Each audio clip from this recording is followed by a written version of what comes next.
Hello again. For those of you who saw our last video on booster versus seatbelt alone, Jeffrey is now 9 years old, 4 feet 6 inches tall. He's in the 75th to 85th percentile for height and weight. And we're going to show again why he still needs his booster seat. And the one you hear babbling in the background is his sister Ruth Ann over there in her own booster seat. Jeffrey's pretty tall for his age, and as you can see, he looks like he fits okay in the seat, but let's see why he really doesn't. Because even though he looks pretty big, his feet don't completely touch the floor unless he's scooting his little butt forward. You see that space in his butt? Sit up straight for us, Jeffrey. When he sits up straight like that, his knees don't touch the end and his feet are dangling. And that's going to make him uncomfortable. And as you saw before, that makes him slouch. All right, Jeffrey, fasten your seatbelt. And even though he's pretty big and he can fasten his own seatbelt, you can see that it's pretty high. Jeffrey, show him where it is on your tummy. Push on your lap belt. See, that's up on his tummy. That's not... I mean, it's a decent fit, but not ideal. Ideal would be on both hip bones. Now, on this side it is, but that's because it starts at the floor.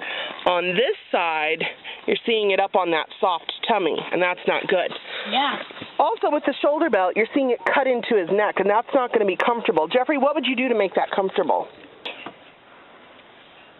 Scoot up. Yeah, and see, that's going to make the lap belt go even higher on his tummy and make the seatbelt actually fit worse. Okay, sit up straight. What do you think you're going to do if that seatbelt's cutting into your neck? Do this or this. Yeah. But and that would be unsafe. Yeah. Then in the car because ride, that would, I'll die. Pretty much, or you get very injured because it would be like the lap belt alone, shoving all these organs up. But with the shoulder belt, you're held back. But of course, you don't want that seatbelt cutting into his neck because that's going to leave marks, or it could create a wound. You just don't know. We're going to put your booster seat back in. Jeffrey's big enough to use a backless booster, so that is installing a backless booster. You just plop it in the seat. Comfortable. Yes, and Jeffrey's very comfortable in his backless booster. Hold on, Jeffrey. He's already excited. He's like, I'm in my booster, let's go. But let's take a moment. He's sitting up perfectly straight, but look, his knees bend nicely over the edge. And go ahead and buckle for us. And even though he's in a booster, he can still buckle himself because he's old enough and mature enough to do so without getting it loose, without twisting it. And because we've taught him how to buckle himself properly, he knows it goes under the armrest.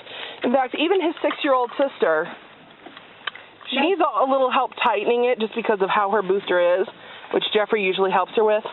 But as you can see, on our 6-year-old tester here, it really makes her fit the booster a lot better. I mean, the seatbelt a lot better.